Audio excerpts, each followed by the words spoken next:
Olá, Papi Blue! Olá, Mami Blue! Conversemos sobre subrogação.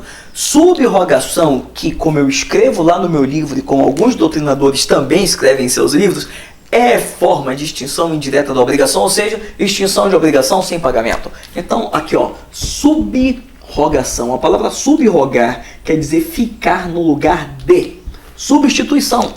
Ocorre a substituição de uma obrigação quando persiste a obrigação, mas muda sujeito.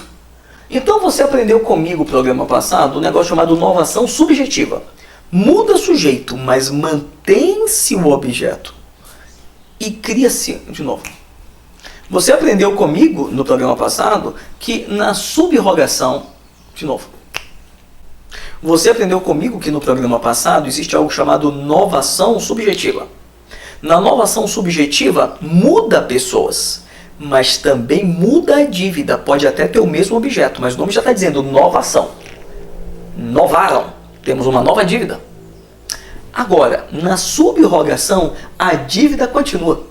Só muda as pessoas, ou a pessoa, mas a dívida é exatamente a mesma. Então, imagine, por exemplo, que eu tenho aqui ó, um credor, tenho aqui um devedor, aqui, e eles estão devendo aqui uma duplicata. Uma duplicata. Eles não, né? Esse devedor aqui está devendo uma duplicata. Imagine que há uma assunção de dívida. A assunção de dívida significa um novo devedor assume o débito. Note que vai sair esse devedor aqui. Acontece que a mesma dívida continua. Se essa duplicata já estava vencida, tinha juros, tinha atualização.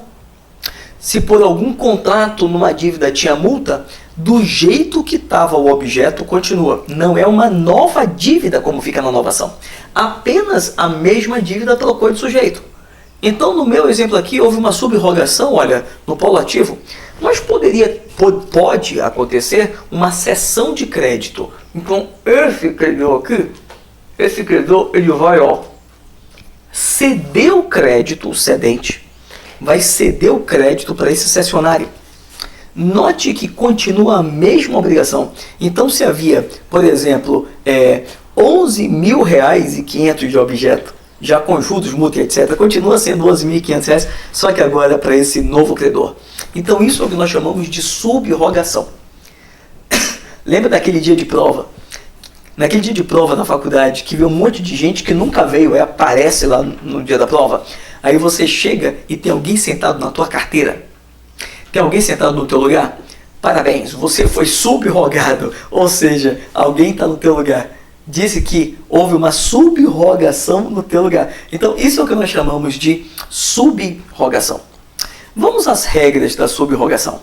A subrogação, olha, pode ser legal ou convencional. Alguns casos a lei determina, ou a lei permite, como queiram, que quem paga uma dívida automaticamente fique no lugar do credor originário. Por exemplo, aquele que paga a dívida comum. Então se nós temos aqui, olha, 3 devedores solidários, e esse paga a dívida toda, ele paga para o credor, então o credor recebeu dele, sai, recebeu seu crédito, e esse devedor que pagou a dívida toda, olha para cá, automaticamente vira como se fosse o original credor perante esses dois. Então esse é um caso de subrogação legal, ou seja, o devedor que paga a dívida comum. Quando nós temos uma dívida hipotecária, então o devedor hipotecou sua casa, deu sua casa em garantia, alguém chegou perante o banco e pagou aquela dívida, então ele vira, entre aspas, o banco perante aquele devedor hipotecário. Vai poder cobrar essa dívida com todos os consectários originais, juros, multa, atualização e etc. Temos também uma subrogação legal para o devedor interessado. Vai lá naquele nosso vídeo sobre solvens, quem paga a obrigação. Você aprendeu que aquele que paga a dívida de outrem, para não se ferrar, aquele que paga a dívida de alguém, não porque gosta desse alguém, mas é porque ele pode sofrer a consequência do inadimplemento, ele é chamado de terceiro interessado.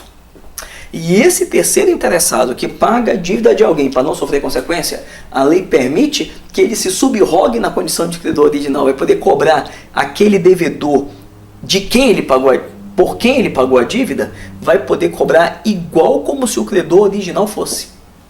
Tão somente do jeito que estava no contrato, inclusive com juros na taxa que está lá estabelecida, poderá o novo credor fazer essa cobrança. O novo credor que foi a pessoa que pagou, né, a dívida original. Então tudo isso é o que nós chamamos de subrrogação legal.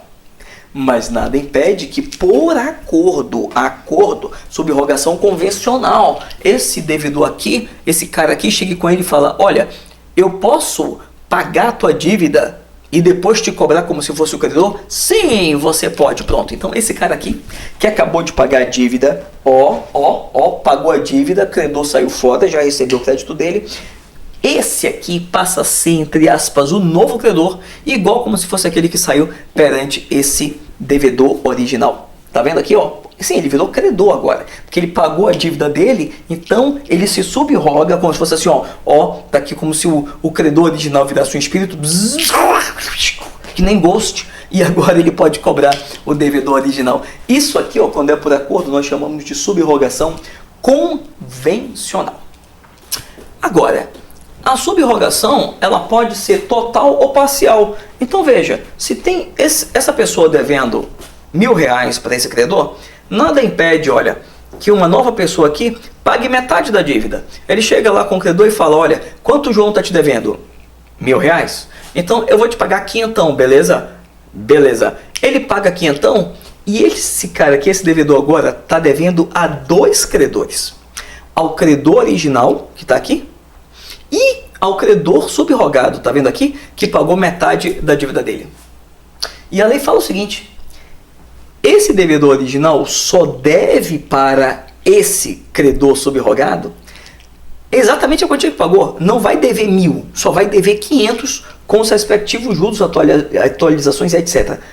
É lógico, né? Se ele só pagou quinhentão, ele não vai poder cobrar 1.000, pô. Vai cobrar só quinhentão. Tá na lei.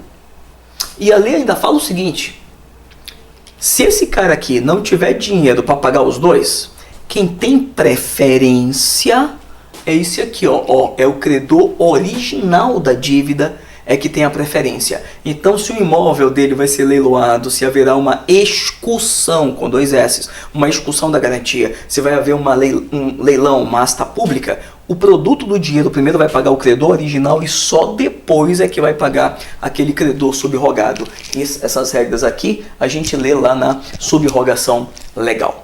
Bem, então isso é o que nós chamamos de subrrogação. Eu preciso só frisar a diferença entre... Quer saber? Eu vou escrever aqui na lousa. Espera aí. Olha para cá. Na subrrogação, esse assunto que a gente está tratando aqui muda pessoas na mesma dívida. O pincel está morrendo. Na mesma dívida. A isso nós chamamos de subrrogação. Troca de sujeitos da mesma dívida. Mas quando se troca sujeitos e zera a dívida, é contraída uma nova dívida, então nós temos aqui, uma nova ação subjetiva. Programa anterior, assiste lá. Então na nova ação subjetiva, nós temos aqui uma nova dívida. Então nunca esquece, hein? Subrrogação muda sujeito na mesma dívida. Enquanto que nova ação subjetiva também muda sujeito, mas é uma dívida nova, do zero. É isso.